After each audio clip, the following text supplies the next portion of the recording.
I'm Neve from Catfish, the series that investigates social media mysteries.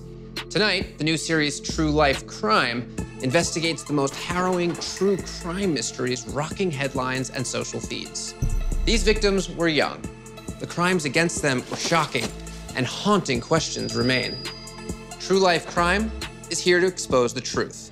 In tonight's case, 15-year-old Lesandro Jr. Guzman-Feliz left home to meet with a friend, but ended up being chased into a Bronx bodega where he was hacked to death with machetes. The crime, caught on camera, was one of the most brutal in New York City history and dominated front-page news. Why was this innocent teen targeted? MTV News reporter Dometi Pongo heads to New York to find justice for Junior.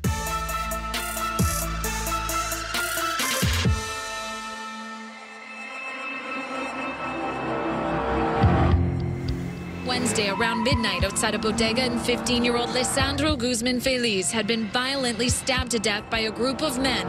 We see Junior run in a panic. He's trying to hide from these guys. And eventually he's dragged outside to the sidewalk. Innocent 15-year-old baby boy. Where he's stabbed on multiple occasions. He was hit with a machete. He was dragged out and slaughtered in front of the store like an animal, and nobody helped. Begging for his life. The outrage continues to grow after police say this innocent young man was killed by gang members. On the night of June 20th, 2018, a group of local gang members had gone looking for enemies, combing the streets by car, searching for rivals to attack. And that's when they came across 15-year-old Junior Guzman. This case isn't a whodunit, but why they did it. Mysteries and questions swirled about why Junior was marked for death. All of his dreams, everything just got cut short, and he probably didn't even know why. I'm just missing a solid answer. I don't have anything. I don't know why. This is the mystery of how a teenage boy left his mother's apartment one summer night and in less than 2 hours later is attacked and killed. 15-year-old Lesandro Guzman-Feliz, known as Junior, was dragged out of a Bronx bodega and stabbed in the neck. After the attack, the store owner told Junior to go across the street for help, where a nearby hospital was located. He never made it. Security and cell phone video recorded every gruesome detail of Junior's terrifying death. But what the videos don't reveal was the mystery of why this gang of men wanted young Junior dead in the first place. And that's what I came here to solve. I'm originally from Chicago, where gang violence can be epidemic. But this case in NYC especially grabbed my attention and attention across the globe. Hundreds of people. Stunning surveillance video was spread not only across social media, but mainstream media outlets. As soon as it happened, you had hashtag Justice for Junior, trending on Twitter. By the next day, you had celebrities from Yankees players, Cardi B, to pretty much every politician in New York calling for an arrest. The gut-wrenching attack left everyone wanting to know why a kid like Junior met such a brutal end. There were three major theories. First theory, Junior was a gang member. I mean, why else would he be attacked like that? Second theory, this was a case of mistaken identity. They killed a good boy, only 15 years old. He was a baby, he was a kid. Not surprisingly, Junior's mother was insistent that her son was a good boy caught in the wrong place at the wrong time. And the third reason, this was all a setup, and Junior was lured to his death for some unknown reason. There was only one place that would hold the answers we needed: the Bronx neighborhood where Junior lived and died. I dug into social media, and one local content creator really caught my attention. Her name was Sasha Mercy, and she grew up in the Bronx. To kill a 15-year-old boy? Are you kidding me, man? Why the would you guys do that?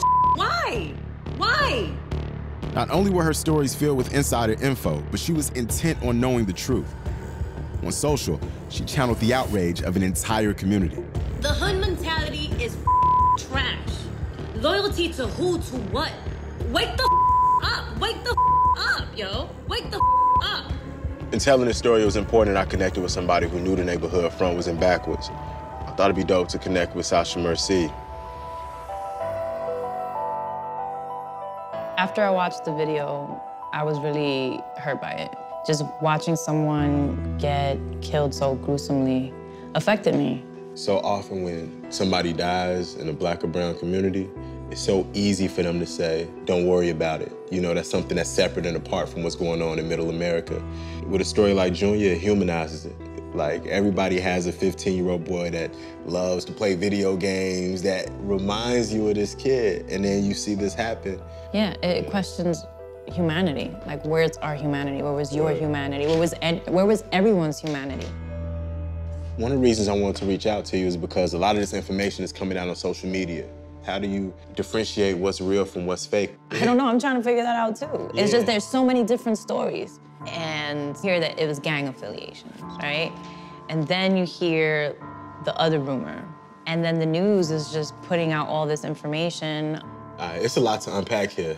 Definitely. One of the things that's very important to me is just speaking to the family. I want to know who was Junior. I want to speak to the community, who was Junior to them, and just get to know as much as I can. Yeah. And like, try to get to the bottom of this. And then we'll link back up and see what we got. Yeah, let's do this.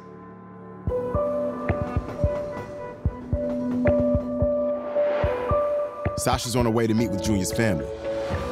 It's important to get past all the sensation of the headlines and rumors and get to know who Junior was from the people who knew him best.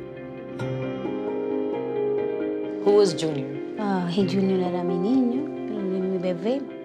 Junior era el niño, el bebé de mi casa, lo más lindo para mí. Aquí tengo los 15 años prácticamente de él, están todos aquí. Buen mozo, mira. Buen mozo. Mira. Yo siento que a él le gusta esa música. Sí. Wow. Tengo que tenerlo por donde quiera. Porque así yo siento que lo veo aquí, lo veo allí. Siempre está alrededor. Él siempre está contigo. Sí. Junior! He was so fun. I never met anybody like him. Ever since he was little, he said he wanted to be a cop. He always wanted to be a detective. And he's like, I want to chase people. That was like the main reason. He wanted the car. He wanted to do high-speed chase. He wanted to do all that dangerous stuff. That day, I got home like around 11:45, and my friend called me, and he tells me that Junior got stabbed. I didn't even think twice. I ran outside, and I didn't see him. And he's like, no, we're already here at the hospital. And I thought that it was just like a little small injury, like he was gonna be fine. And his blood was on the sidewalk all the way up to the hospital. I just thought about my mom. I was just screaming.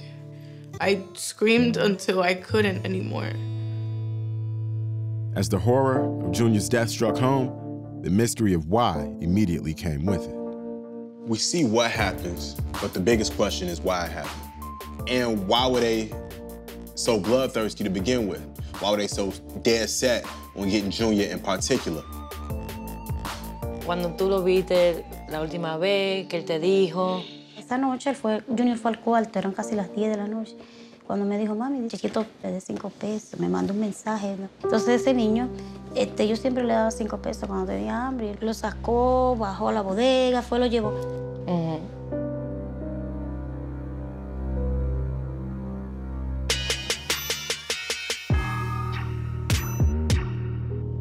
Talking to Junior's family was difficult because I didn't want to ask any intrusive questions that might bring them pain. Junior's mom and sister told me that he left to go hang out with a friend, which is probably one of the last friends to see him alive. There's a lot of people posting, calling him the $5 friend. Somebody wrote, this dude set Junior up. The $5 friend must know something. What was Junior doing the night he died? Was he lured somewhere? Any chance this was all a setup?